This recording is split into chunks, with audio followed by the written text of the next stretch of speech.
आज हमारे mummy papa हमें सुबह विद्यालय भेजते हैं, ठीक है, मैं माँ बाप पे प्रश्न चिन्ह नहीं लगाऊंगा। हो सकता है उनको किसी ने समझाया ना हो सकता है 13-16 साल में उनको किसी ने मोटिवेट ना किया हो सकता है उनकी परिस्थितियां ऐसी रही हो कि कोई पिता नशे में हो, किसी का भाई नशे में हो, लेकिन तुम तो तेज की ताकत हो, तुम क्यों नहीं बदल सकते? अब आप सोचिए कि अगर वो व्यक्ति धनी है जिसके पास हाथ पैर है, या फिर वो धनी है जो नशे में गाड़ियां चला के लोगों को दुनिया छोड़ने के लिए मजबूर करता है। बहुत सारे बच्चे जब सुबह आते होंगे टिफिन लेके आते होंगे, मम्मी लोग शाम को सब्जी बना देती है, कभी सुबह बना देती है, जैसा भी हो हमको भोजन करके विद्यालय भेजते हैं। और कई बार क्या होता है कि जब बड़े बड़े कार्यक्रम होते हैं, घर में मेहमान आते हैं, तो सबसे लास्ट में मां खाती है। और आप महसूस करते हो नहीं करते हो, लेकिन मैंने महसूस किया कई बार जब घर में पकवान अच्छे बनते हैं तो हम एक कटोरी सब्जी, दूसरी भी, ये भी मांग लो, वो भी मांग लो, लास्ट में स्थिति ये रहती है कि मम्मी की कढ़ाई में सब्जी नहीं होती है और माँ अपनी के पल्लू से उस कढ़ाई को छिपा देती है।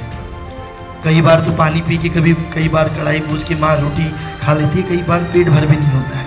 लेकिन अपने बच्चों के लिए, अपनी औलाद के लिए वो आगे बढ़े, वो कल मेरा बेटा 18-20 साल में आगे बढ़ेगा, उस माँ के अंदर एक ताकत होती है, मैं अपने बच्चों के लिए जीऊंगी। वो माँ कष्ट करती है, तुम 5 किलोमीटर नहीं चल पाते हो, तुम 3 घंटे यहाँ नहीं बैठ पाते हो, वो माँ अभी समय जंगलों में, खेतों में कोई कहीं काम कर रही होगी, केवल अपने औलाद के लिए। वो एक बीमारी नहीं 100 बीमारियां पाल रही होती है, उसको अपने मृत्यु का भय नहीं होता है, उसको भय होता है अपने पुत्र और पुत्री की, बेटा और बेटी की सुरक्षा की। उसे भय होता है मेरा बच्चा बिगड़ न जाए। और जब बच्चा 18-20 साल का हो जाता है, कई बार घर की परिस्थितियां ऐसी होती है जहां पर पुरुष समाज हमारा है, वहां पर जो लोगों के घर का माहौल अच्छा नहीं है। तुमने देखा होगा कि नशा किस तरह से नाश का कारण बन रहा है।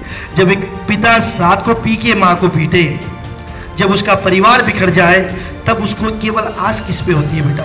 अपने बेटे पर, अपनी बेटी पर। और वही बेटा बेटी स्कूल आने के नाम पे, वही बच्चा स्कूल आके कितना पढ़ता है, मैं आप पे प्रश्न चिन्ह नहीं लगाऊंगा, अपनी अंतर आत्मा से पूछना।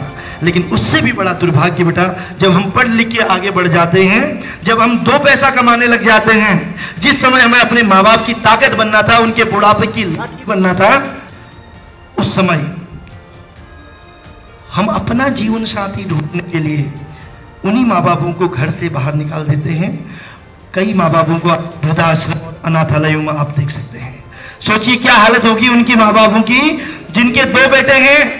आज 15 दिन एक माँ एक बेटे के वहां रोटी खाती है, 15 दिन एक पिता दूसरे बेटे के वहां रोटी खाता है। अरे जिस माँ बाप ने 10-10 बच्चों को, 5-5 बच्चों को, 4-4 बच्चों को खुद भूखे प्यासे रह के, खुद गीले में सो के उनको आगे बढ़ाया था, आज हम इतने संस्कारी हैं बेटा। किस देश की बात कर रहे हैं, किस शिक्षा की बात कर रहे हैं? आज वो माँ एक साथ, वो बुढ़ापे में जो बूढ़े माता पिता हैं, वो एक साथ एक छत और एक कमरे में रोटी खा पा रहे हैं। हम अपने माँ बापों को भी बांट दे रहे हैं, हम देश को क्या सुरक्षित रखेंगे?